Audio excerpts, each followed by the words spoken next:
What's good? What's good? We are back. Ruthless discussion here on Wrestle Purists for all you fine folk out there in YouTube land on a dreary, rainy Sunday in December. The year is winding down. We look ahead to what is coming in 2026. Who might seize the brass ring that everyone talks about and has talked about for years and years and years? Who won't?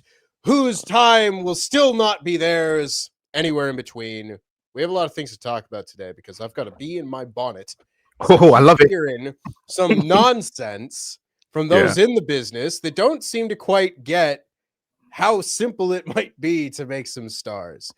We're going to talk about this because this is a nuanced discussion. I'm not just going to say, oh, I'll just beat some guys week after week after week, make a new star. I understand that it's slightly more complicated than that, but we're going to get into the minutia of all of it and have a lovely little ruthless discussion. In the meantime, I'm your host, Tempest, alongside my lovely and wonderful co-host, Sat Niangi. Sat, what is causing all this? John Cena's coming on the Joe Rogan Experience.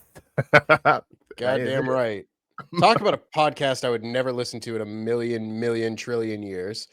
John Cena, who does not ever seem to give actual opinions on things anymore. He's just he repeats whatever he's been programmed to say as a robot.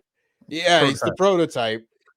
And I wouldn't listen to Rogan anyway. But this quote grabbed my attention. Because why, sir? Why? Well, it's one thing. It's meme worthy when Mark Henry goes on Busted Open Radio and says Javon Evans is, maybe he can get a push in 15 years, right? He should be a championship level guy in 15 years. Now it's Mark Henry. Mark Henry doesn't have good takes. So I don't take that quite so seriously, right? We all laugh. It's the same thing. Like, you got your most of Busted Open Radio in particular that everyone kind of laughs when they do their takes. Bully Ray, Dave LaGreca sometimes, and Mark Henry, and then over there maybe you got Booker T giving his takes, and you got your Hall of Fame Mount Rushmore of lousy take podcasters these days. Yes, sir. But it's a slightly different thing when it comes from like the face of the industry for the last 20 years. And that's what this is. So allow me to read this real quick. Yes, this sir. Is a quote from John Cena saying, "It takes 5 years to get a guy over." This is with regards to why his heel turn didn't work. It takes 5 years to get a guy over, regardless. If you turn them, it's going to take a year or two for it to really sink in. And I don't have the time to tell the right story. The crowd turned, so we turned. But I couldn't go all the way. I just didn't have the time. Now, that's a load of bullshit. Of course. On a number of levels. I'm not expecting John Cena to go out there right before his retirement match and lambast the company for this wretched final year that he has had.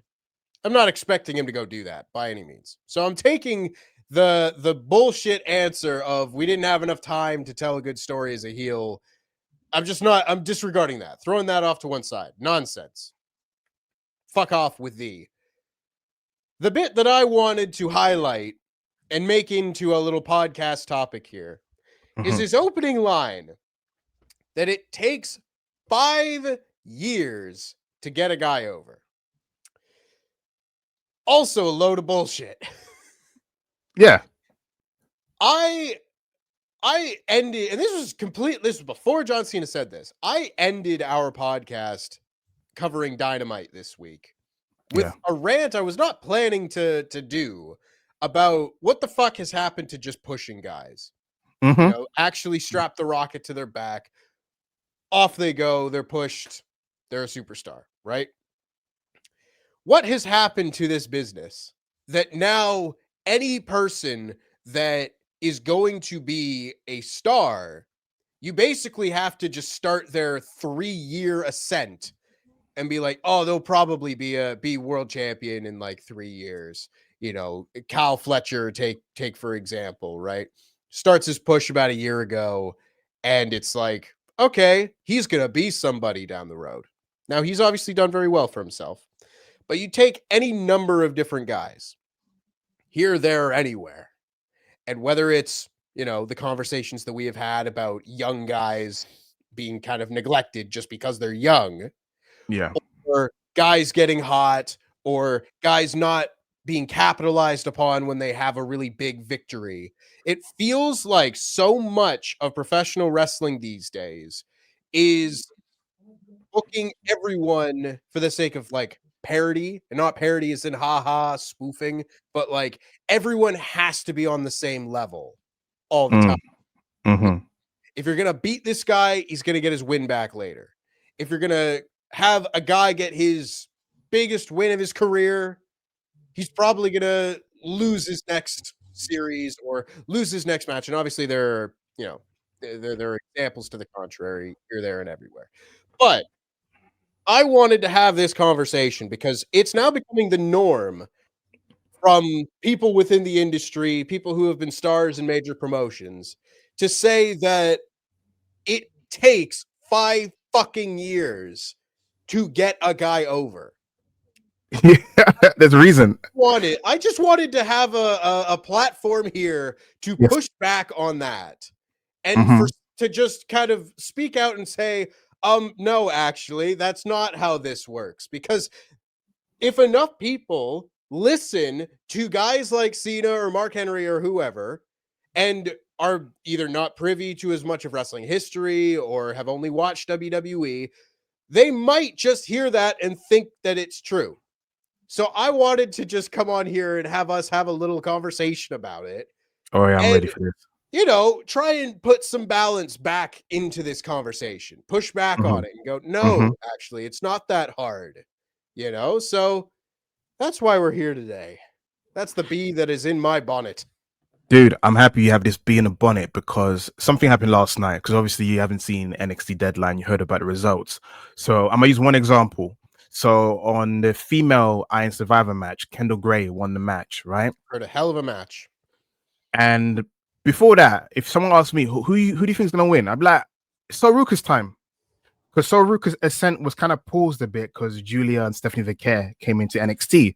So she had to like settle for North American title run. Because I can argue, I don't care what anyone says. If Julia and Stephanie weren't there, Soruka would be NXT champion by now. But she had to pause for a bit, start this friendship with Zarya, start the slow will they, won't they, turn on each other, or will, Zarya turn into Monster Hill, whatever.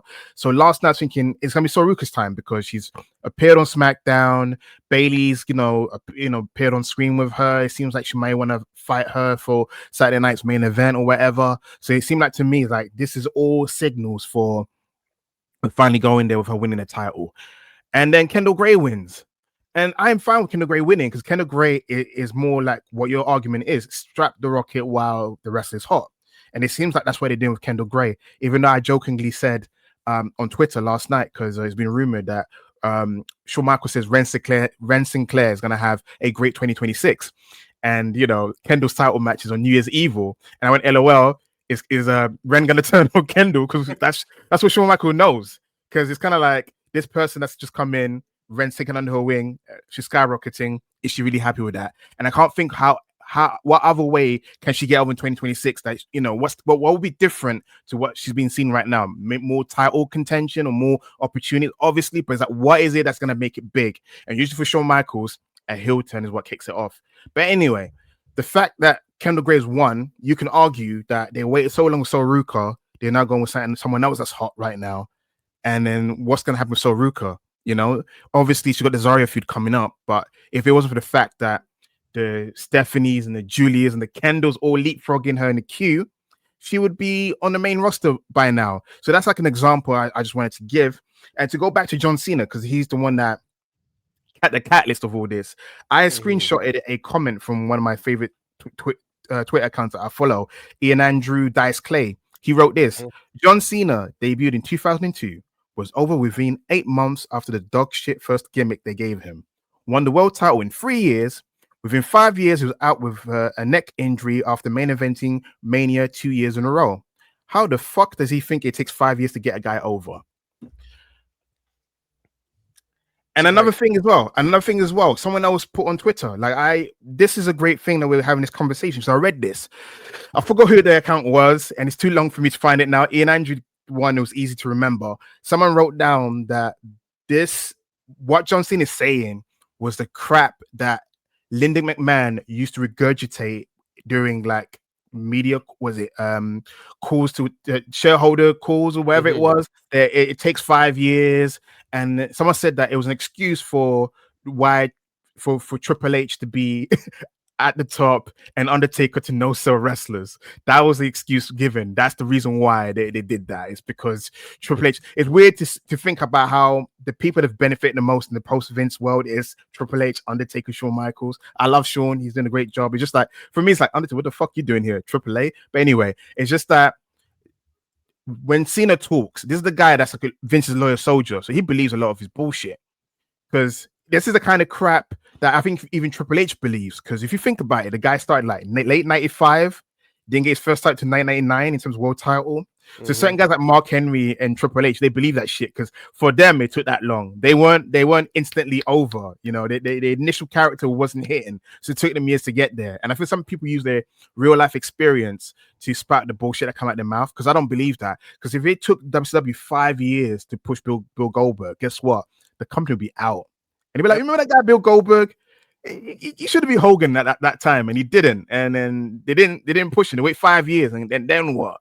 You know? So I agree with you that what Cena's saying is bullshit, because he's a guy that benefited from a lot of guys leaving. We need new young guys, and they took a second punt at him, and he was successful. Brock Lesnar is another example. I was just gonna fucking bring up Brock Lesnar. I'm throwing it back to you. I've said my part already. Yeah, you give that example. Well, listen, because the sliding scale of how long it takes a guy to get over, or how long it takes for a guy to have his push be solidified, perhaps, you can fall anywhere on that sliding scale, right?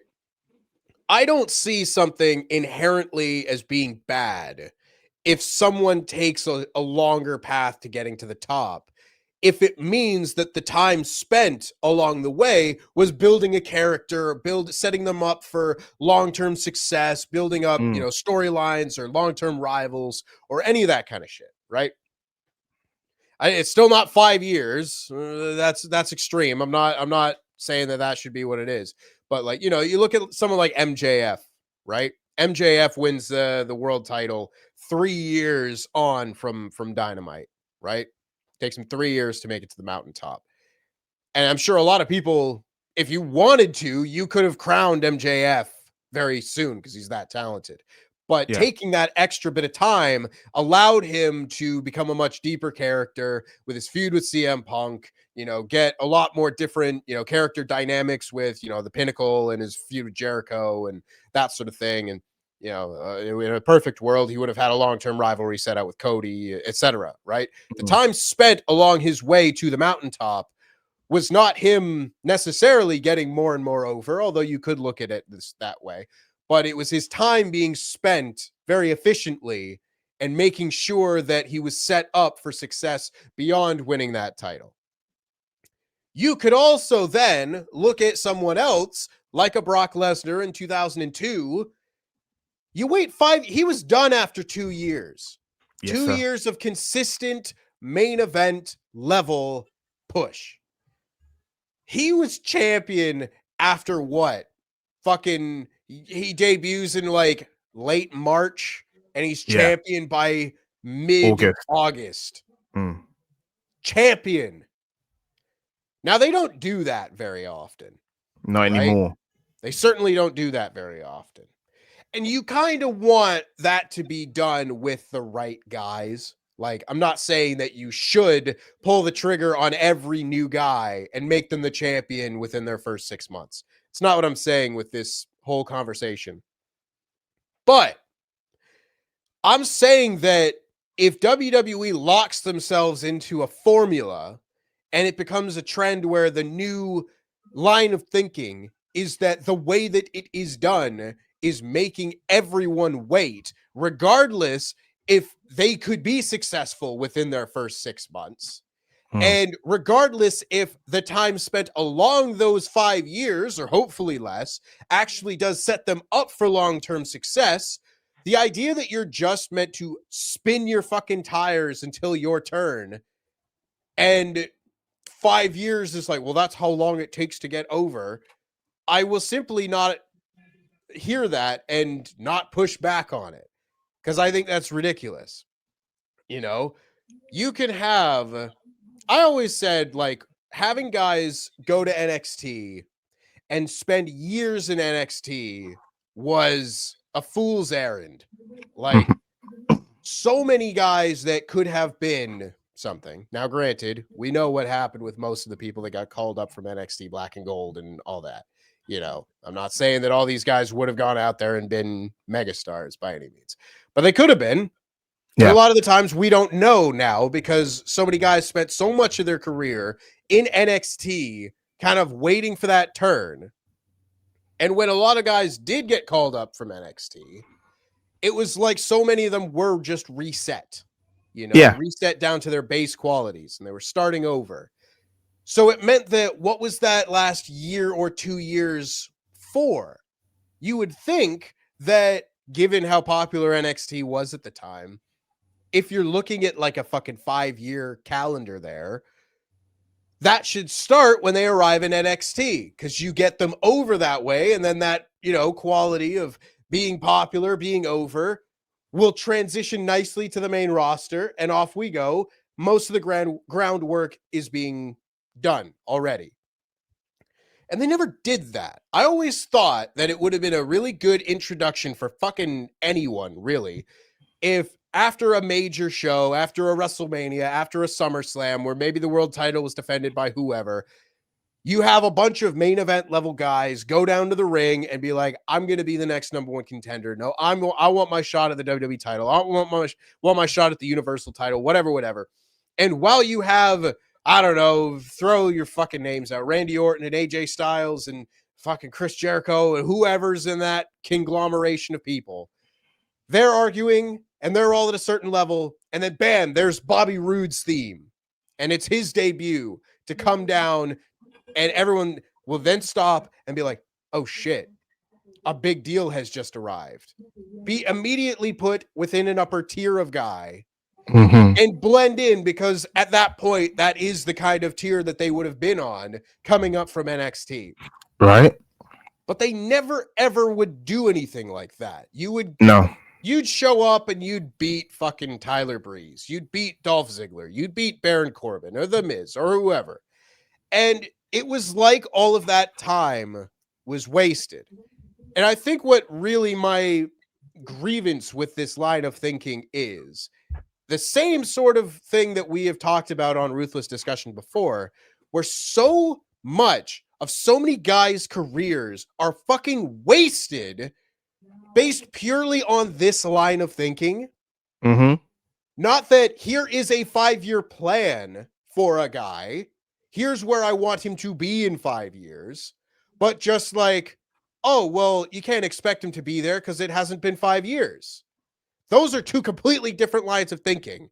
And I will completely reject any voices in or outside of the industry that try and push that it will take someone 5 fucking years to get over, when steady character work and big match wins over a very short period of time will do the trick almost 10 times out of 10. You nailed it brilliantly how you said it. And I want to use another example, a recent example. Imagine if Shawn Michaels did the same booking philosophy with Obafemi. We'll still be waiting for him to get there. Oh, he's got potential, he's doing well. A guy like Obafemi, because right now he's now 2-time NXT champion, and most of what I've seen on social media has been the same thing, and I believe the same thing. Cody should lose to Obafemi in Saturday night's main event, like without a doubt. Is the simple fact that with Obafemi, it seemed like from day one, when someone's has the character instantly, there's no need, he needs a little tweak here and there. Nope. This guy instantly knew his character, instantly knew what kind of movesets he wanted to do. He's very assured. Yeah, he was more greener in the beginning, but he had a raw, raw intangibles. Like, he's going to be something. But but the weird thing was that he's going to be something was within months. Within months, it seemed like each match reps he was having, to the point where I remember commentators to say that he had under how many matches before he won the North American title. First, he was the 2023 breakouts tournament winner, and look where he is right now. He's at that level where yeah, he's now two-time NXT champion, and I do not believe, him and Javon have a story. The detour of Ricky Starks is wherever, because they were doing that thing on NXT where they were saying that Ober's long title reign was getting to him, like the wears and tears of being champion that long. So him beating that, Ricky Saints was basically saying that he needed time to rest. Now he's back, got his belt back, and now he can do the honors to Javon, because that's what we wanted. It should have been Javon, but it is wherever. But what I'm trying to get at is he's prime for the main roster. And I don't want to wait 5 years to get with Oba. I want him to be champion now. He's a world champion caliber, how he's been booked, how he's been presented. The fans are with him. The biggest test is Saturday night's main event, and I hope that he can prove that he's undeniable. Because they'll look for one thing. Well, he's not ready in this department. He's no Rich Holland, okay? You get these base guys that they try and put over, and the fans are not with it. They're not over. They're still green, around certain areas. But this guy's assured and he's ready. And what Cena is saying is BS, because a guy like Obafemi could be world champion tomorrow, and I believe it. I can believe he can beat Cena. I believe he can beat Brock Lesnar, Cody Rhodes, CM Punk, whoever's in the main event right now. I think he's much better than Braun was, because Braun is like 2.0 NXT when he was shooting with Joe Gacy level, when he's like, oh, you can still see like he needs work. Oba, I feel like he's been ready. Promo's been excellent, and he's a rare guy. Like Yokozuna is another example how WWE booked. He came in late '92, won the Rumble in January, and then by March, April, wherever that month WrestleMania was, he became WWE champion. He ends Hulkamania within that same year. He has one of the longest title reign for a heel that time as well. And imagine if they said, oh, we like this Rodney guy, we like Yokozuna, just give him 5 years. Within 5 years, he's the heaviest he's ever been, not wrestling as well. By then you'd be like, I'm not giving him the title. You could still team with Owen, you know what I'm saying? So it is this for Claudio Castagnoli. Right now, his wrestling style is not like how it was when he was in the Indies, or as Cesaro, when he was a Swiss Army man and he does all these flashy moves and stuff like that. Now he's wrestling a more grounded style. That's because he's now in his mid-40s. That's because he was in another company where they took long to do anything with him. And for me, I've seen more negatives of waiting so long to push a wrestler, because they already have their first knee injury, the first neck injury, as I've been talking about in Ruthless discussion. Once you have a certain like big injury, it kind of changes who you are as a wrestler. People talk about pre-knee injury Seth Rollins a lot. Imagine if they took 5 years with him as well. Like you would have missed him in his prime before the knee injury and so forth. So for me, waiting so long can be a detriment to a wrestler. Absolutely. A lot of this, and I think a lot of why it came up on our Dynamite review, was because of I've gone down a bit of a rabbit hole of like old school wrestling, like really old school wrestling, not just like 80s, 90s type shit, but like 60s and 70s, and perhaps even earlier, right? I spent a bit of time recently watching old Bruno Sammartino interviews and just hearing about him kind of going through his title reign, the long one, right? And working the Garden and all the different guys that he faced and what the business was kind of like then. And obviously, it's a different business today. It's been fucking 60 years, right? Like, I get that for sure. I'm not going to say that every single lesson from that time period can be just perfectly applied to pro wrestling as we know it today. However, boy, they sure did things a lot fucking simpler back then. And I think there is something a very strong argument to be made that we have overcomplicated pro wrestling. That it does not need to be nearly as fucking convoluted and complicated as we have made it. So one of the big kind of detractors from Cena's comments that I saw was from Uncle Dave Meltzer, who basically just said, like, Bruno would always just talk about how a guy would show up in New York and he'd win matches for 6 weeks, and then I'd fight him and we would sell out the Garden. And guess what? That's called being over. You sell out Madison Square Garden because you're pushed consistently for 6 weeks. I don't think it needs to be that much more complicated than that. Obviously, these days you want to have more of a character. You got to probably be a better promo guy than you would have been in the 60s, etc. All the intangibles that you might need to work in today's wrestling definitely should be applied. However, that sentiment that a steady effort being made with a guy is enough to get them over is still one that I very much identify with. Because I've also been reading Tim Hornbacker's Death of the Territories book, a great book if you want like a real good kind of history lesson on the fall of the NWA and how the territories operated and what sort of things went into all of that sort. That is a great book with lots of lessons to be learned. And the combining of those Bruno interviews and me reading that book came together at a perfect time to really just hear these comments and be like, fucking no, man. No, I'm sorry. Incorrect. False. Wrong opinion, John. Because I just look at so many of these guys today and the conversation that we had on the Dynamite review. Yeah. Being that, you know, Darby beat Moxley on the pay-per-view 2 months ago, you know, and now he's just Darby again, you know. This was when we had Kevin Knight beat him in the first and turns out Darby's only match of the C2. And it didn't feel like, oh, Kevin Knight just beat the guy that beat John Moxley. It's like, no, that Kevin Knight beat Darby Allin. Because the inability to push a guy real hard plagues every company that I see these days, you know? Would New Japan Pro Wrestling be in the state that it is right now if they would just fucking pick a guy and push him? Pick a musketeer. Fucking pick anyone and just get behind them. Yeah. And have them win every goddamn match for like a year straight. You know? Everybody is being kept on the same level in New Japan, in WWE, in AEW, and no one ends up breaking through into that top next tier. Some guys you can start to see like they get a little closer. Kyle Fletcher will beat Will Ospreay once, and that match was enough to put him from this tier onto this tier. But Kyle Fletcher is still not on this tier, right?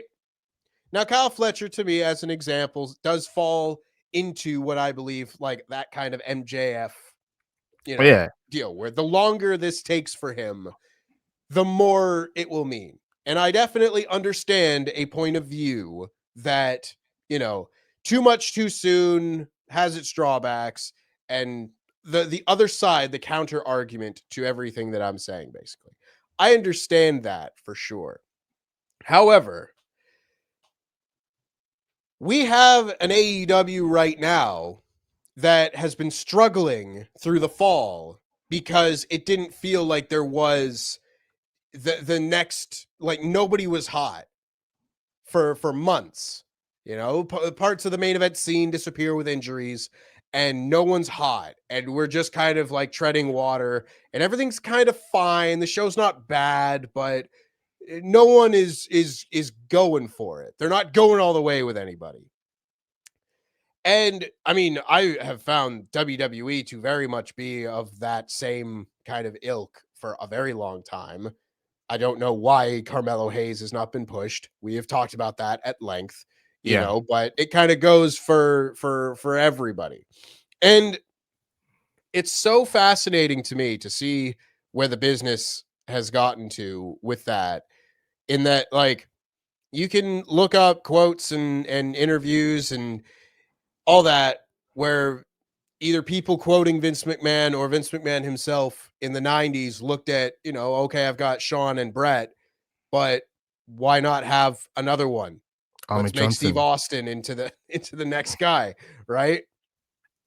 Why not just have another top guy? I do not know why we do not have just a steady stream of guys being elevated here, there, and everywhere, because there are enough it would be one thing if we were in a fucking lull period of pro wrestling where everyone was a dud, you know, And I'd just be like banging my fist on the table, be like, why can't they just get these guys over? And it's a bunch of guys who could never get over, right?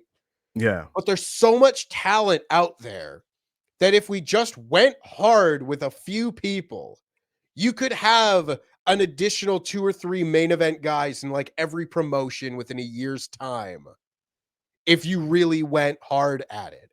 Not everything needs to be a 3-year ascent. You can do that with some people, but you could also do, let's strap the rocket to their fucking back. Oh my God, this guy's great. Let's have so-and-so just ascend in the next 2 months, right? Have someone go undefeated in the Continental Classic that you maybe weren't expecting, and I bet you they'll be over at the end of it. There would be.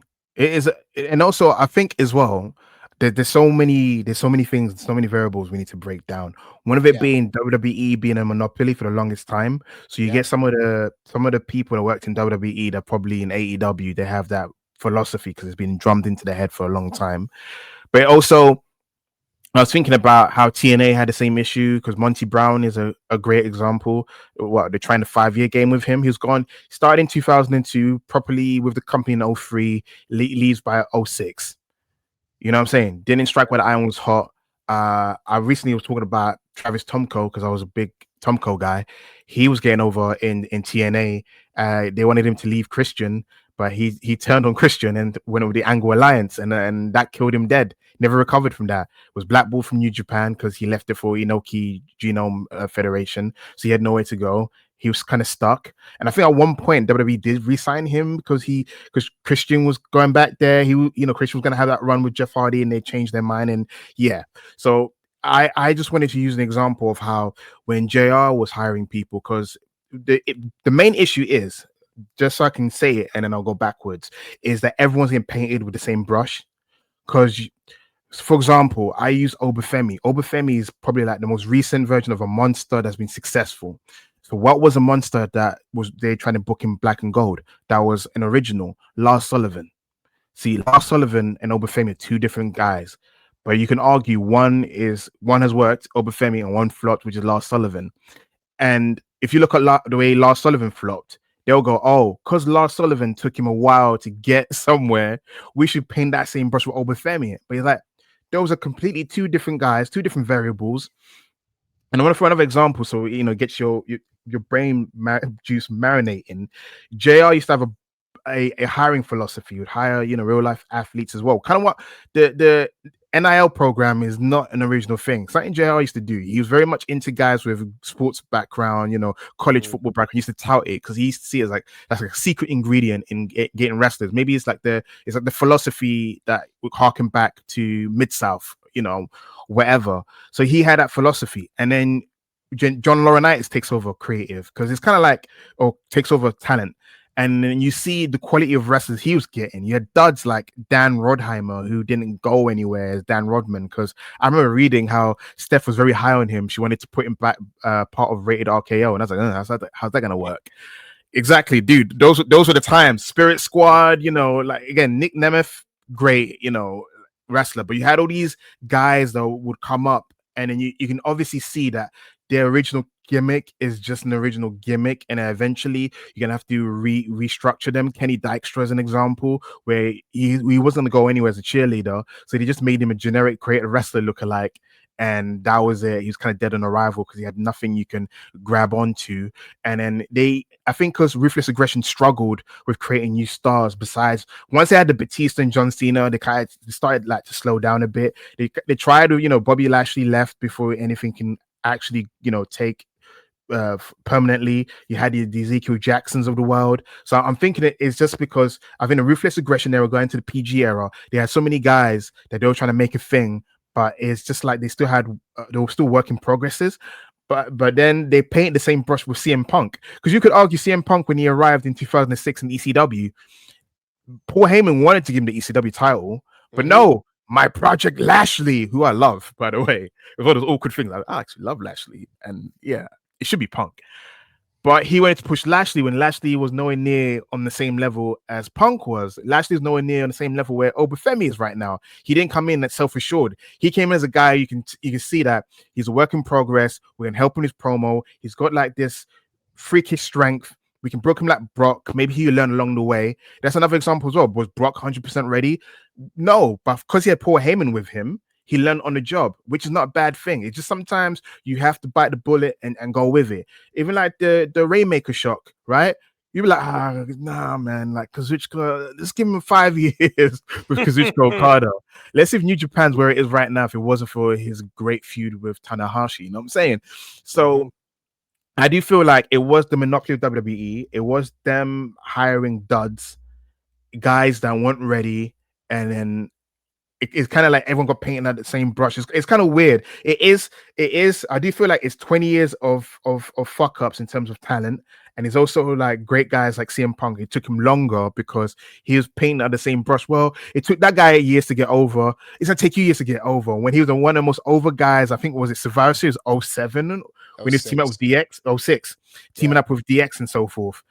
You could have pushed him there, but again, it's just like the philosophy was drummed in because Triple H, it took him how many years to get over. He's like, well, you can't get over quicker than me, you know. even Bill Goldberg in 03, they stupidly wanted him to take a side quest or delay the inevitable. Why not just give the title at SummerSlam? No, give him a month later, and by then no one really cared. He was the hottest that he was during SummerSlam 03. So there's many examples of where when you wait too long to pull the trigger, by the time you do it, no one really cares anymore. So I do think it is to do with the WWE were the industry standard, and some people feel like I have to follow them because they won the war against WCW, so they must know what they're doing or talking about. So we're going to borrow from them, and there's a reason why, even though they're not getting as much recognition, All Japan is doing that. All Japan had a young 23, 24-year-old become the Triple Crown champion. Ozawa, broke out. You see that he's beefing with his trainer who's no longer the guy anymore, the one that Okada punked out. Kaito, is it that's name right? Yeah. Like he's now floundering now because Ozawa's now leapfrogged him. His bloody protege's leapfrogged him. And it's like they're doing a great job in terms of booking young guys. And I wish that New Japan and WWE, hopefully Bron Breakker does win it. And is like, what's the difference of him winning it next year compared to winning it this year? I don't know. We'll see. But I do feel like it's the booking philosophy or the talent acquisition of John Laurinaitis that fucked up everything. That is why people taking it on. Is like, oh, we're going to take our time with certain wrestlers. It's a really interesting thing because I don't think you're wrong at all. And I just kind of started like thinking about this as you were saying that, where the not too long ago, the Observer Hall of Fame class came out, right? And there's a few people that are in it from like now, from modern day. And it always strikes me as so interesting how you compare success now compared to before, territory days and all that. Because if you look at it, there's so many more people that are considered like, Hall of Fame guys and everything. Like legit, I'm not talking WWE fucking Hall of Fame where everybody and their mother is in the Hall of Fame, right? You could be in the Hall of Fame if you were a job guy that made, if there are enough shots of the kids laughing, at your silly gimmick, you'll be in the Hall of Fame type shit. But like actual, like get voted in by reputable people into a legitimate Hall of Fame type shit.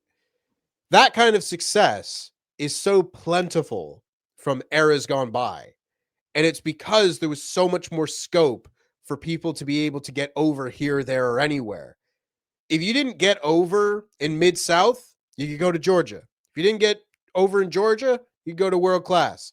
If you didn't get over in World Class, you could go to the AWA. If you didn't get over in the AWA, you could go to Florida. You could go to Crockett Country. You could go to fucking the WWF. You could go to Stampede. You could go to, the California, anywhere, right? All these different places. And because there were that many different places, and most of them were generally pretty successful, odds are the people who were on top in each of those different territories, were considered over, were considered Hall of Fame level guys, you know, to certain extents.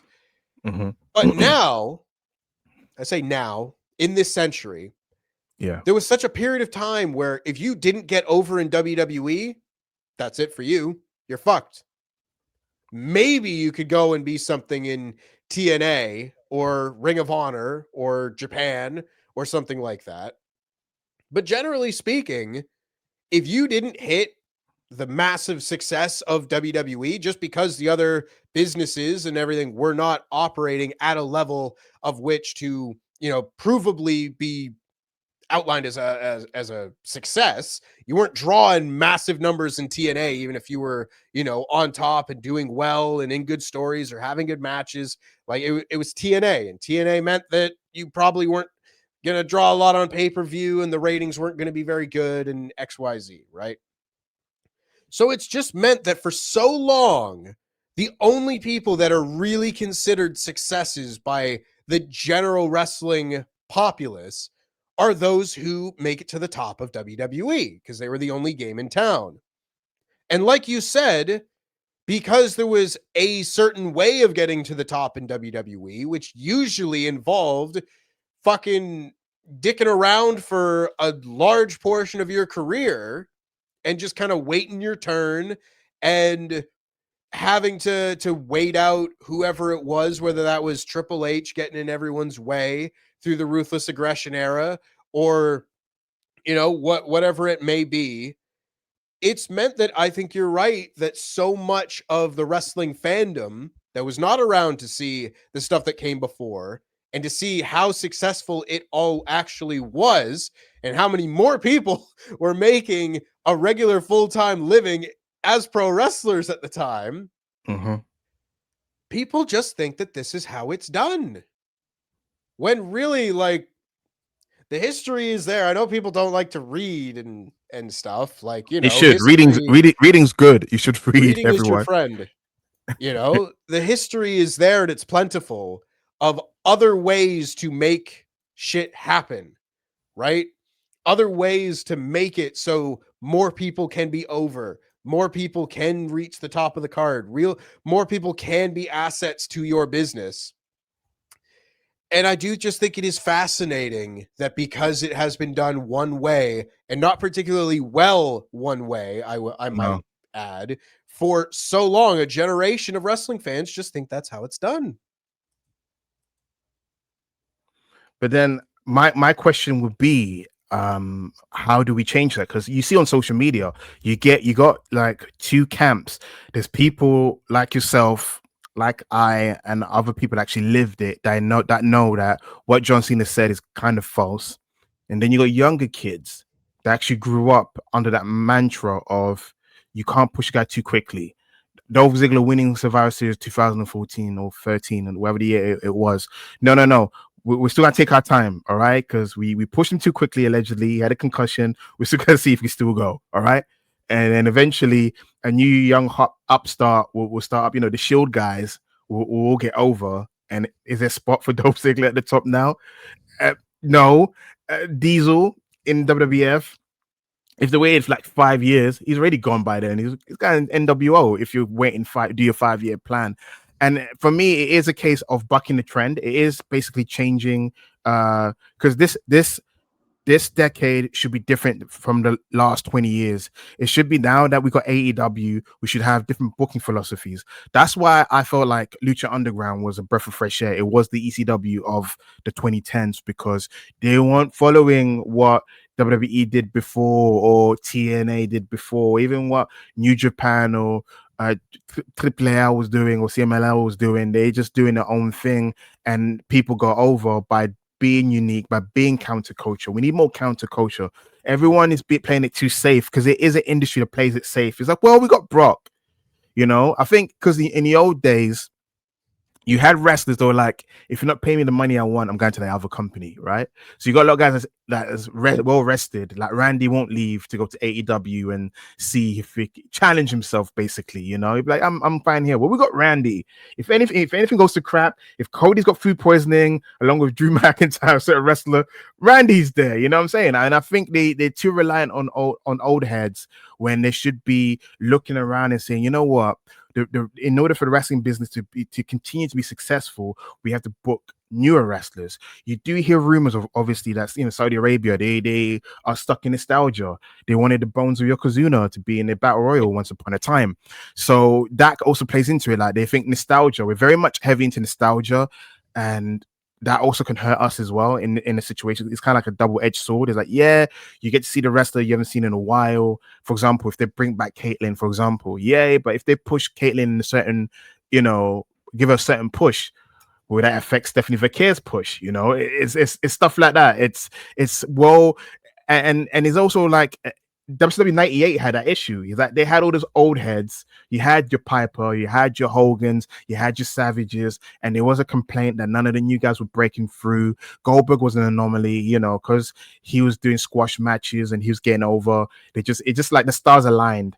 And look what happened when they did try to focus and push him. It was never the same. Is it because they hot shotted a program? That's why it worked, and they went with him for a while. And when they're trying to make a concerted effort to book him, that's when they went to shit for him. If you think about it, it's kind of weird when they weren't thinking so much. Like you mentioned it earlier, simplicity, simple booking, give him like a monster match, and you win.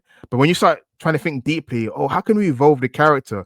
Oh, we're gonna turn him heel eventually, and that's when everything goes to shit. So I do want to say that they should buck the trend. But it's quite hard when you're being conditioning. Conditioning takes years to undo, unfortunately. I completely agree. There are a number of different thoughts bouncing around in my head right now about all this, because I don't think right this moment we're in quite as dire a situation. Like, we're not in the real shit yet by any means. All right. But when it comes to, like, you got to get the next generation kind of ready. You don't want to get caught with your pants down and all of a sudden you don't have anybody to replace your main event scene type stuff. You end up, you know, New Japan might kind of be in that position right now. But like, if you take a look back, right? If you look back at, like, I consider a real big drop off in quality for WWE's product to be like right around 2011 or 2012, right? Now, there were some guys that were kind of coming in at that point that were keeping it from being as dire as it could have been. But in the course of like really a year, you lost the main event scene that was Undertaker, Shawn, Edge, Triple H, Jericho, and that might be about all of them. Batista was also gone. Like, over the course of 2010 through the first few months of 2011, as far as like guys who were on the shows wrestling, you know, kind of week in, week out as regular top level performers on the show, you lost your entire main event scene. And because they did not go out of their way to push any of the young guys up to that point and kind of restock those shelves before you actually were out of everything, it meant that 2011 came and your world champions were John Cena and Randy Orton. And everyone went, wow, this show is stale. And it led to the 2012 Royal Rumble, which has 3 announcers in it, and both Usos, and I think Primo and Epico are both in it. And it's a bad fucking time, right? That is always like that is a disaster right there. That 2012 Rumble is a real indictment of what the shape of WWE was like. And it's because they didn't push any of those new stars, right? Now, you don't want that. I don't think we're there yet. But there's a lot less of those, you know, kind of main event stars wrestling as frequently now as they did a few years ago. I don't know how much longer we're going to have Randy Orton. I don't know how much longer we're going to have Roman Reigns. There's a question to be asked if we even have Roman Reigns now, you know, but we should not be fucking around and taking 5 years per guy to push people when in 5 years, I reckon you're probably not going to have a decent chunk of your main event scene already, right? Now, that is a WWE thing. I think if you look over at AEW, you're more stocked with younger guys that you would hope would still be there in 5 years. Your Hangmans, your MJFs. Cal Fletcher, of course, is on his way up. Will Ospreay will hopefully still be around wrestling in 5 years. Swerve will hopefully be there wrestling in 5 years, etc., right? But still, if you take 5 years to do all of that because you are approaching the business conservatively and carefully and safely and not wanting to make the next, oh, well, we pushed this guy and it really didn't work out type guy that might be seen as like, well, that was a booking failure. I think you're setting yourself up for a bit of disappointment in that regard. Now, I do want to counter that as well, because this is obviously not, black and white. They never do this. They always do that throughout the business. Every now and then. But I want to highlight a few of these examples in which it does kind of work the way that we are saying that it works, Yeah. And each example is their own. I want to preface all of these, with as many caveats as could be to stop any of the pre-arguing that might happen in comment sections or what have you. But what was the last time where you saw a guy get properly elevated all the way to the main event scene of like AEW, right? It's Swerve Strickland. Now, granted, he wasn't coronated at the end of a 6-week push, but look at what happens after the moment they decide this guy, it's his turn, we're going to push him. I'm talking the first day that he goes out and he interrupts Hangman Page. Within, I don't know if it's exactly 6 weeks, but that's about mid to late September. By the end of November, he's beaten Hangman Page twice, and one of which is in one of the most acclaimed matches in the company's history, in that Texas Death Match, right? That guy at that point was fucking over, because before that, while he was popular, and I'm sure people would have taken to him should he be, given more of a push and everything, he was a bang in the middle mid-card guy, losing his matches to Orange Cassidy, to Tanahashi on Collision, to the coffin match to Darby and everything at All In. As soon as they said, all right, he's a top star now, we're going to push him and treat him as such, he was. Now, not everyone is Swerve Strickland. Not everyone is going to grab the brass ring like he is. But I think you would be surprised at how many more guys and girls there are out there who, when put in such a position, would grab it and run with it than wouldn't. Because that is just the level of talent that is in wrestling these days. I'm not looking for this to be like, one specific guy. Why aren't they pushing that guy? Or why aren't they pushing that girl or anything? This is more of a philosophical deal, right?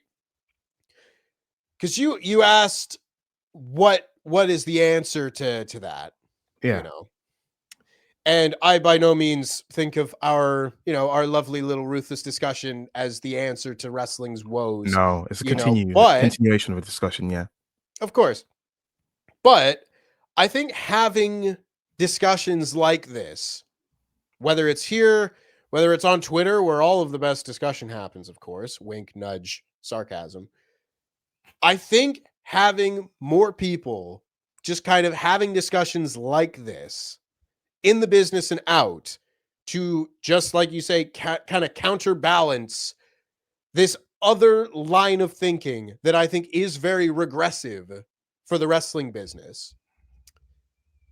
Maybe if we normalize it a little bit more to not have pro wrestling be specifically one thing and it therefore can't be another, maybe then we'll be more likely to see more aggressive tactics in terms of pushing people being more capable of breaking out of, conservative booking practices of everybody has to either wait their turn or what have you, right?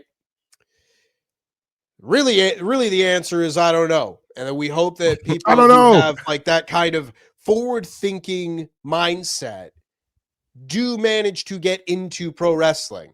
You know, this is my kind of worry with pro wrestling over the last, 2 decades and all that, because there's been so many people, that are kind of aging out of pro wrestling, and so much more time will have passed from the point where, the territories and WCW and ECW and all that have gone out of business. The amount of people in creative positions in pro wrestling has just dwindled so much because there aren't as many of those jobs out there.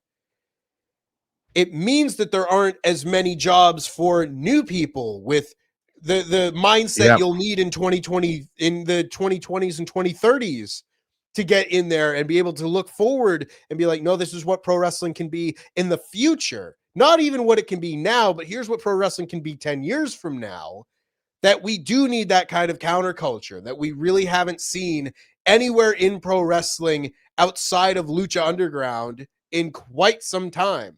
Because I have been a big fan of what AEW has done. I love that AEW is an alternative to WWE, and that there are, more jobs and more wrestling on TV and all of that. But generally speaking, I don't think you could look at AEW as completely changing the way pro wrestling in itself is presented. No. It is still like a weekly pro wrestling show that operates as kind of a mix of a bunch of territories in ECW and ROH and TNA and all these different things kind of put together. But it is still all of those things. Lucha Underground is nothing like anything that we had ever seen. And we rue the loss of Lucha Underground and their shitty contracts every day, right? Whenever we get another version of that, I think whoever is behind that creatively needs to be protected. We need more people to go in there that are kind of innovative, and can buck trends and deliver new way. And sometimes that's scary. Sometimes that gets a lot of pushback from people that don't like change and all that. But I think at the end of the day, that's the kind of thing that you need in order for a business to evolve. Because if you end up stuck in your ways, we'll end up kind of like how we have been during the worst of times over the last 20 years, where, like I say, you need to restock the shelves before they're completely bare. And we've had enough times over the last 20 or 25 years where the shelves have been completely bare. And you get, your Great American Bash 2004 pay-per-view type cards where there's no talent on the show whatsoever. And you need to make sure shit like that doesn't happen. That's an extreme example, of course, but you get what I'm saying. That Dudley those Boys kind of main eventing minds are what we need to foster as pro wrestling continues on. I think we need like a sink or swim mentality, because I could argue part of the reasons why wrestling hasn't been as exciting in 2025, the reason why we go through low periods of time, is because they're still pushing pandemic-based wrestlers. Wrestlers that were over during the pandemic are still in the spots they are right now. Like, I love Roman Reigns to bits, but it's so obvious that he's so over it. You know what I'm saying? Like, he's like an embodiment of a dusty book in a shelf that hasn't been used in a while, and you just bring it out and you have to blow it off. It's like he's that one's like, he's not going to evolve further. There's not going to be anything. There's not going to be a post-tribal chief Roman Reigns. He figured out the formula. That's what got him over. He's going to ride that nostalgia train. He's Elvis in Las Vegas residency. You're just going to get the greatest hits. So don't expect anything more from him. And I don't mind if they turn him into what they've been using him like as an attraction. But don't put him in the key spots where he's relied upon to be there every week. I think that's when you have an issue. If you put the title back on him, you're going to have that issue where the world champion's not going to be there. He's going to spend more time coming back than actually defending the title. And I do feel like part of the reasons, like I'm gonna reiterate what I said, 2025 hasn't been as exciting is because you're still relying on the old dog and pony show. You're still relying upon the old wrestlers, same feuds being regurgitated again, feuds being extended. Sometimes feuds are purposely extended so it prevents a wrestler. For example, Damian Priest has been feuding with Aleister Black for months now. And you could argue because of that stupid feud, I know, of all the examples. 5 months, bro. Of all the feuds, right? And then you could argue, people say, there's been a whole discussion how he's been less over not because of the feud, but he's just been less over. And funnily enough, they put the emergency button that is Rhea Ripley to give him that extra Terror Twins juice, because that's what got him over, was him acting like American Badass Undertaker or Big Evil Undertaker in 0203 with Rhea Ripley beside him is what got him over to getting that level of pops. But I'm using that example of that feud because he's been there for 5 months. But in that 5 months, it's prevented him from even sniffing at the WWE title. He's on the same brand as Cody Rhodes. And I think they had like one interaction, something like that backstage. But you have not seen him sniff or be near that title. Maybe when Elimination Chamber comes around, he might be near it. But the extended feuds has done a lot. It has been a detriment. Because I like long-term booking or storytelling, but also like matches being thought out. It's like we're gonna have 3 matches or whatever. Even if you extend it, look at Shawn Michaels and Chris Jericho. They figured out a creative way to extend a feud, but not all feuds are like a Shawn Michaels and a Chris Jericho. Not all feuds are thought out. Even if it was like initially Shawn Michaels and Jericho weren't even meant to go that long, but once they strike iron, when the iron was hot, they went along with it, and then they start adding more things to make it intriguing. This feud, I'm using an example of, they don't have any creative juice left. It's like you've had a victory, I've had a victory, my wife's involved, your mate's involved. You may win this feud, but then what's next? Will you get the world title? Or it's just like it's so lackluster. No one's really caring, and that's been an issue with 2025 wrestling. Everything is gone on for too long.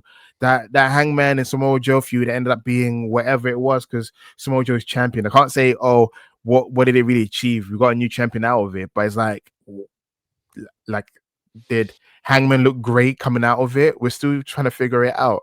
Sometimes things go on for too long, and I like fresh concepts, something to just freshen things up. It's just like it's Groundhog Day.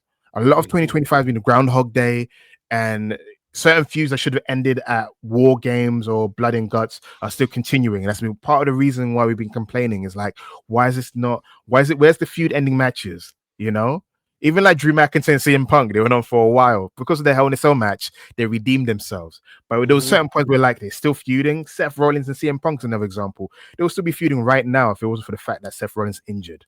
So it's just like they rely on they're just too comfortable. And I just want a sink or swim mentality. With like, we're gonna go with this guy, see what you can do, get over.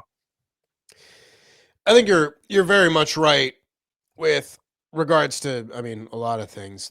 Them not having a sink or swim mentality anywhere in wrestling. Everyone can just kind of rest on their laurels, and that's never been what creates great art, which is what pro wrestling is. It's a performance art.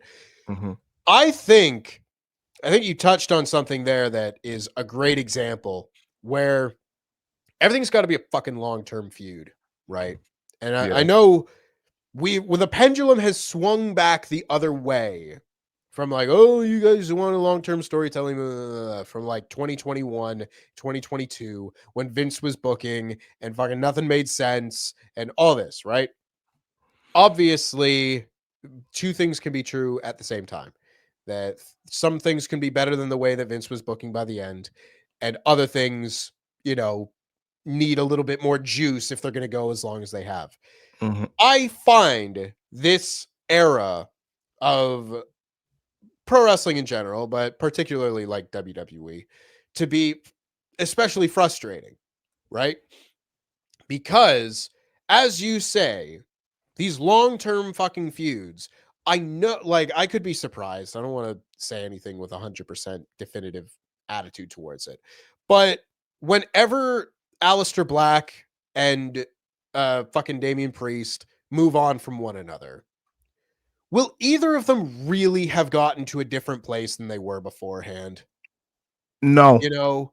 Like, and if you look at WWE in general in 2025, how many people are in different positions than they were at the start of the year? You know, like Only one. I can only think of one, and then it's Ilya Dragunov because it's a cheat code. He just came back from injury. He sure, went from being inactive to being a United States champion. He's the only one I can think of. Yeah. right. Now, there obviously, again, that's a sliding scale, and people will fall in different areas of that. The main event level acts and guys might go through, you know, your peaks and valleys and have their circumstances change. Braun Breaker a year ago was not aligned with Paul Heyman, for example, right? Mm. That is a fairly significant change. Otherwise, you know, so much of what goes on within WWE does not matter a bit, you know? So many of these feuds and storylines go on, and a lot of the time they go on for a very, very long time. And you just don't see the level of either character development for the people that are involved or story progression happening at a satisfying enough rate to make it worth telling a story over that length of time. You bring up the Shawn Michaels and Chris Jericho example, which I've done a video essay on in the past. It's one of my favorite storylines and feuds in WWE history, right? The reason that storyline worked is because it was ever evolving and the dynamics between the two characters changed from month to month. And by the end of the storyline, Chris Jericho was unrecognizable compared to when it started. Where if you consider that storyline starts like, call it the day after WrestleMania 24 when Ric Flair is retired by Shawn Michaels, and both Jericho and Shawn are in the ring sending off Ric Flair into the sunset. If that's where you consider the start of that storyline, and Jericho is doing his Y2J nostalgia tour, and he's got the, you know, his boy band hair, and he's Bon still Jovi. doing the countdown and the break the code and all that. But from there to the end, when he's wearing suits and talking real slow and quiet, and he's using big words, and he's the world heavyweight champion, everything about his presentation is different. And not just for the sake of like, oh, well, he turned heel and he changed his look, but everything along the way influenced the direction that his character was taking because of the story that was being told. And it's an expertly laid out story between the two, and they had great matches throughout, and no two matches in that storyline are the same. How many feuds that you look at in WWE these days that last that long can you say the same thing about? That each chapter of that story changes and evolves and takes the characters in a different direction from where they were a month ago, and eventually will leave them in a better position afterwards than they were going in. You know, whether that be moving up the card or achieving something they hadn't before or changing their presentation to one that's significantly more over or what have you. And this is where, to tie it all kind of back into, you know, the idea of this, you know, topic in general, is I don't think we are seeing the 5-year plan involving storylines like the one with Jericho and Shawn Michaels, in which that time being spent on evolving characters and introducing new elements of relationships with other people on the show and all that. The 5-year plan for a lot of these guys, and I use that term very loosely, it's just what John Cena is talking about, that it takes 5 years to get a guy over.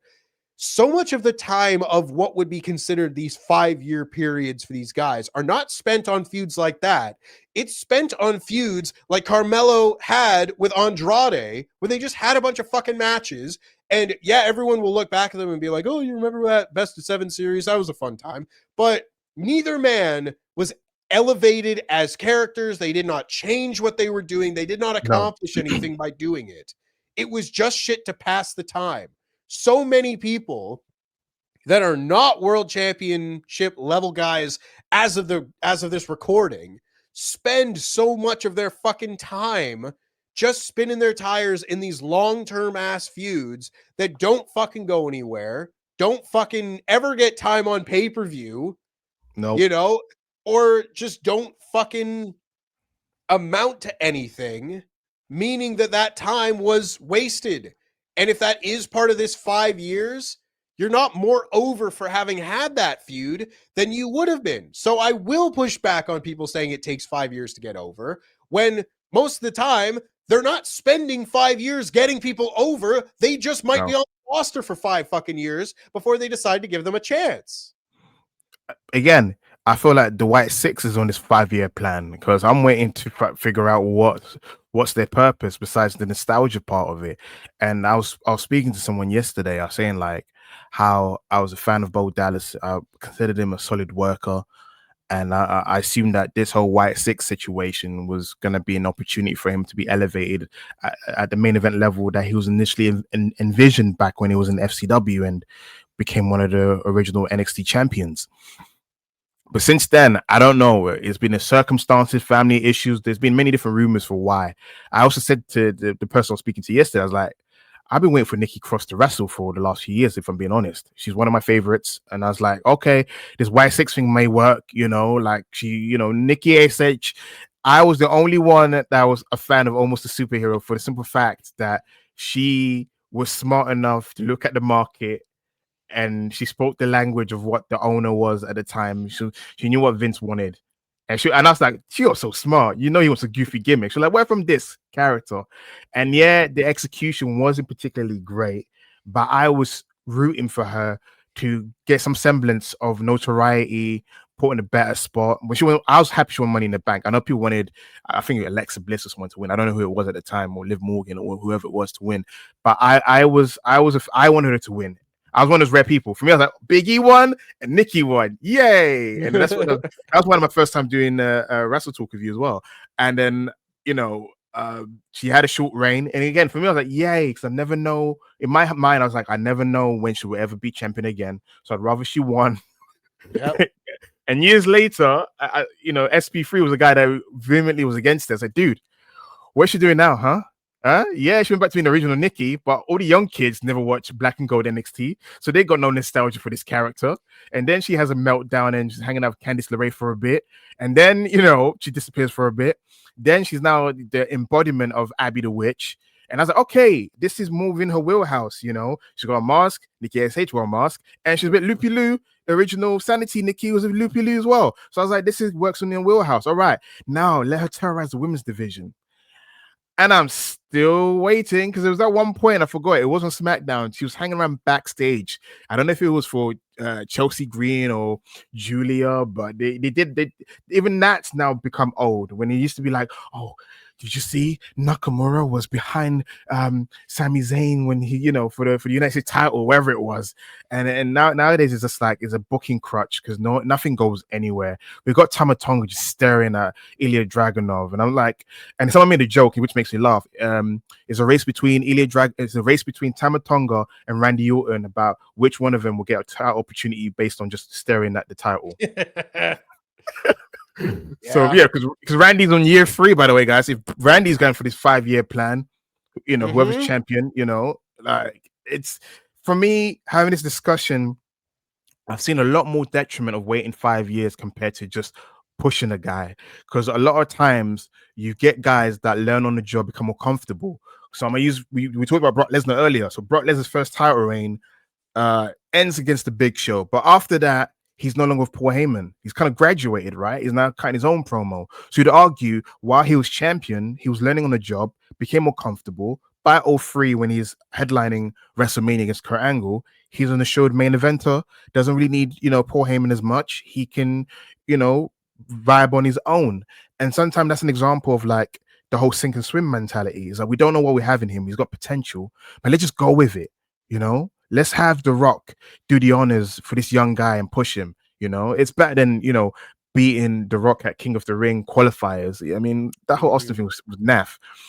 But we don't get that anymore. Even like we spoke about Obafemi and Cody Rhodes at Sunday night's main event. I'm down with Drew distracting him because you need to stamp, because right now WWE is seen as a retirement home. You're getting a lot of people. Even Nash made a joke man, I wish I was still in my early 40s. And if he was like, are you saying that you get made a push? He goes, no, the money. He's hilarious guy. The money. It's the money. I don't really care about that. Because it does seem like, even like LA Knight. LA Knight is another example. He should have won Money in the Bank. It went to Damian Priest.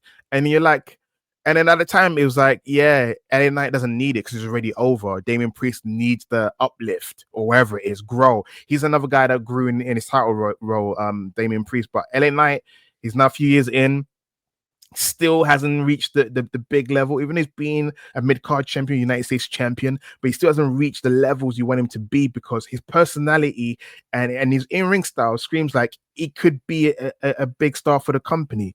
But he's in a twilight. I don't say he's in the twilight of his career. Again, that's another weird thing. But he's a victim of waiting too long. Slate Randall in NXT, that was his name. Slate Randall, that was his original character name. You know, if they never fired him or released him, you know, he could have been champion last decade. But then again, Vince McMahon was weird. He wasn't booking guys that was obviously his type of wrestlers to book. Good body, good promo, whatever the intangibles that he liked in Billy Graham and he called wrestlers superstars. He forgot what his intangibles were and he just wasn't doing it.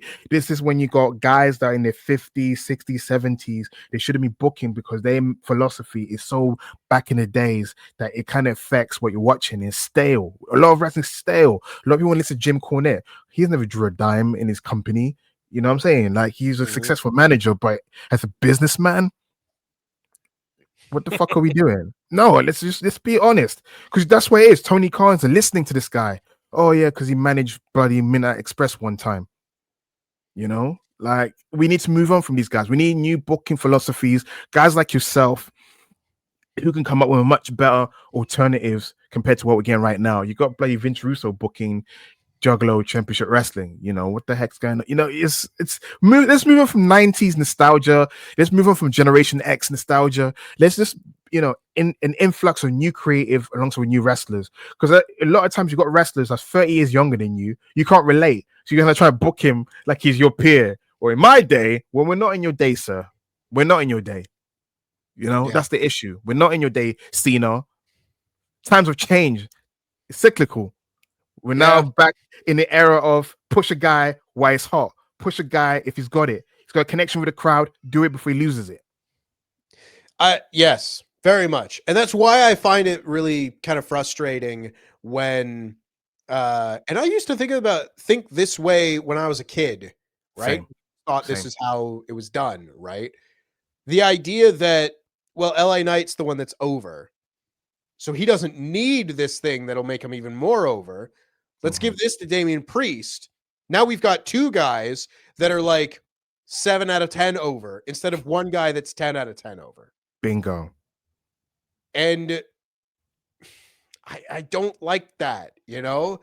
It's very much like not going all the way with any one guy, but going halfway with everyone. It just means that no one's there, that no one goes all the way. No one is able to break out and be that next guy, you know? It's very difficult to kind of look at and think about like what specifically they should do. I think we've, you know, kind of talked around in a bit of a circle with regards to like, you know, they need some new kind of ideas in pro wrestling here, there, and everywhere. I think it's fucking insane that if fucking Vince Russo and Eric Bischoff and all these different guys can somehow, some way, there's always going to be some lunatic that will give them a job based off of success, quote unquote, that they had 30 years ago. And yet, so few people are willing to give the job to someone who is unproven but has plenty of new ideas. Because I know those people are out there. You know, I know those people exist. I see them. I've talked to some of them. And it's just kind of the way that it's gone. Again, like, you know, the state of the wrestling business and the direction that it has gone has meant that there just aren't enough of those jobs Same sort of thing. Like, the whole conversation that we had about the territories and there being more people considered successes back then. There were also a lot more fucking creative minds back then, Bingo. and it didn't mean that, like, if you didn't like the flavor of things with Sam Muchnick in St. Louis, if that was too straight laced for you, granted, it might be a little bit harder to get it on TV and such at the time, but the style of New York was different from it was in St. Louis. The style of Florida was different than it was in World Class or Amarillo or California or the AWA, or all the different places had their own flavors. And it kind of meant that whether that be the style of wrestling itself or the kind of storylines or the kind of creative thinking, each of those different places fostered different kinds of wrestling, Philosophies. different philosophies, and we have lost that along the way because there's only been one big one, for 25 years, and then however much weight you want to put into the various promotions in Japan, the various promotions in Mexico, the various promotions here, there, and everywhere else, which I certainly have a lot of time for, but still, that's a far fewer number than there were beforehand, particularly when so much of the industry is also trying to just copy whatever success it can from WWE, which was not in a particularly successful period of time, So I do think we need some kind of fresh blood to push back on this style of thinking. We When do. John Cena or all these other folk, who seem to think that the only way to succeed is to fail for long enough when you could just succeed with a new philosophy.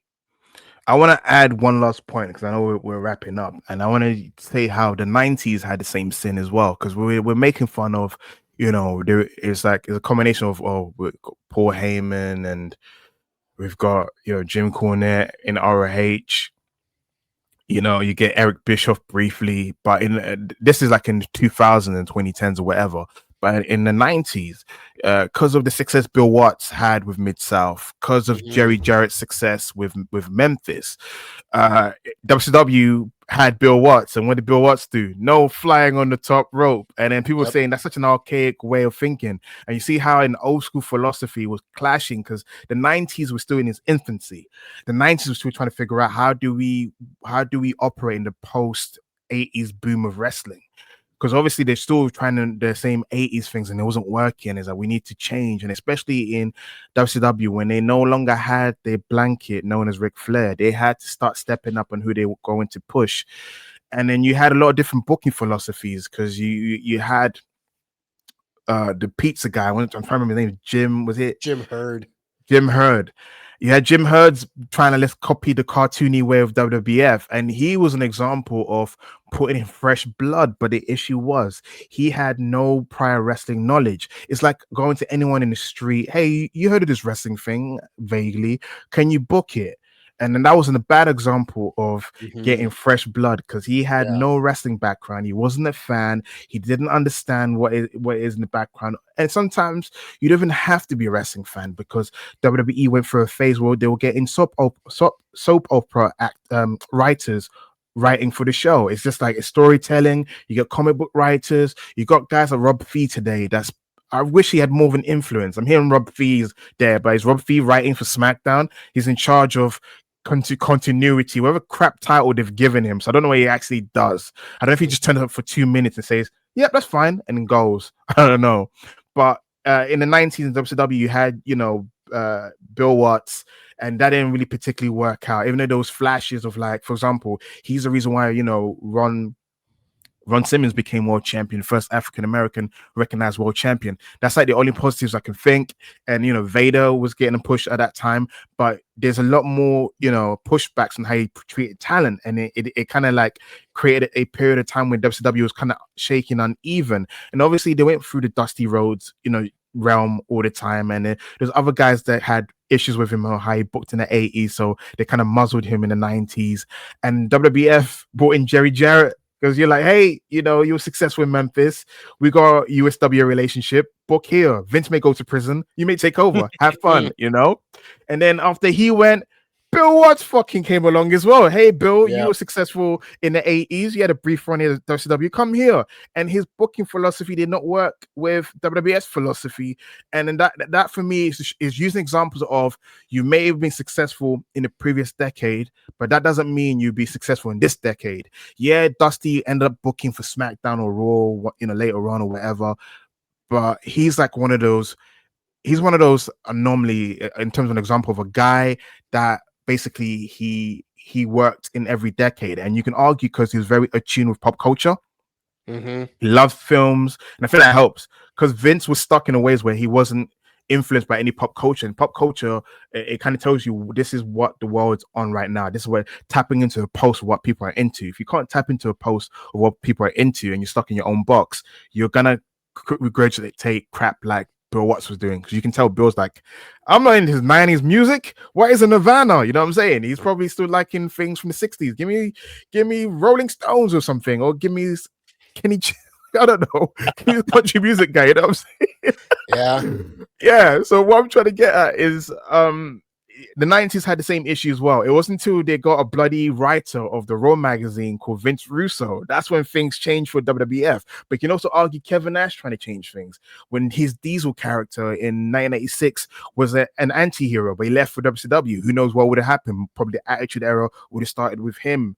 Whatever Kevin Nash was going to do, it was going to be successful because he ended up doing an NWO. What I'm trying to get at is younger guys that's more in tune with the culture are more likely to be successful than old heads that are out of touch who now have podcasts. And then the moment you hear the creative ideas, you're like, what the fuck are you saying? Tommy Dreamer's booking TNA, and you can tell because TNA shit again. I liked it when, you know, Scott D'Amore was booking it. It was fresh. He cared about the company. But Tommy Dreamer's under that whole WWF philosophy, that WWF hat. You know, you can't argue, oh, he got the Paul Heyman man. No, he doesn't. Even Paul Heyman's too fucking old. Paul Heyman is too fucking stuck in his own ways, thinking more shock, more this, more that. Because the last time Paul Heyman booked Raw, I wasn't particularly impressed. So, you know what I'm saying? The Bruce Pritchard got brought back. I wasn't particularly impressed. So the best time NXT had was when Ryan Ward was writing for NXT, and he was a younger guy that wasn't part of our Attitude Era, wherever it is. It's just like we need more younger guys and push the guys. Don't wait 5 years and get some new booking philosophies, because it's the old booking philosophy that is killing the business right now. Nailed it. Amen, brother. Amen. I think you hit the nail right on the fucking head there.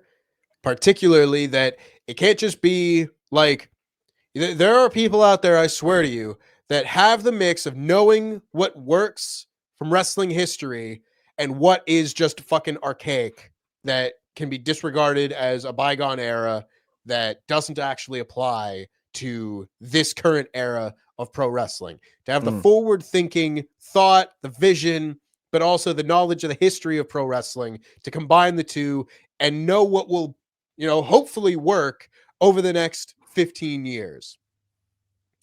Those are the people that should be given chances anywhere to prove themselves and get some creative juices flowing that are different.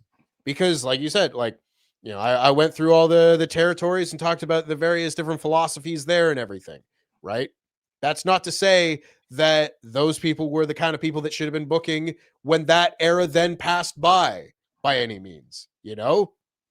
I think you outlined it all very well with what we got in a lot of WCW in the early 90s, whether that be Jim Herd or whether that be Bill Watts or Jerry Jarrett and all these people who were very talented in their own ways and had positive qualities for sure, but they couldn't apply what they did in the past to what would be in the future because they were stuck in their own ways. But during that time in the territories, the point of all of that is that in that time, in the time period of the 60s and 70s and early 80s, there were so many more people with the experience of booking wrestling at a high level in whatever territory that might be, that if they then found themselves out of a job or a territory found themselves in need of a booker, there were enough people who could fill that void and do it at a good, professional, proven level that you weren't just kind of scrambling and going like, all we know is this one system. There are plenty of other people with the experience of doing things that they know, that they have their own tricks in their own bags to apply to that promotion and just generally elevate the level of quality throughout the business because there was more of a business. Mm-hmm. Nowadays, there aren't enough voices that have the experience of doing it at a proven level. That's what I'm trying to advocate for here, is having more of a proving ground somehow, some way, to get more forward-thinking individuals that are young, that can potentially connect with a current pop culture, can connect with future trends that are going to be how pro wrestling should be presented, and can, again, buck the trends of how pro wrestling has just gotten stale. It got a little bit less stale earlier in this decade, but once again, everyone is just kind of like resting on their laurels a little bit. Everyone is maybe afraid to pick a guy and go, here, sink or swim, because why risk having a guy sink when you could just have everybody tread water for a little while? You know, I'd like to see that change. I'd like to see more aggressive booking, more forward thinking booking, a change in philosophy here or there, so we're not just doing the same things over and over again. I think we'll all have a little bit more exciting pro wrestling, to watch and enjoy if that does end up being the case. I don't know that it will, but at the very least, we'll be here talking about it one way or the other. Well, I'm going to use a different phrasing because we usually say wait and see. I'm just going to say only time will tell. Only time will tell, brother. I think that leaves us at a pretty good place to wrap things up. We've gone for about 90 minutes. Good little discussion here, talking about people getting pushed or not and what that time spent is actually used for and should be used for better. So I think I got I got that bee out of my bonnet, I think. Yeah, feel good? About it. Been thinking about it for days.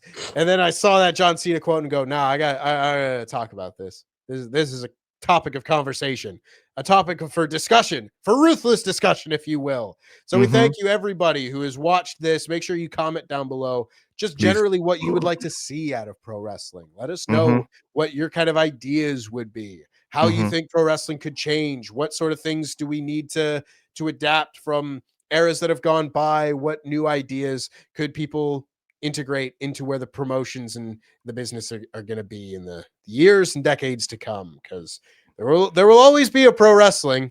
Yeah. What shape is it going to take? I hope an exciting one, but we will see. Time will tell, as my main man has said.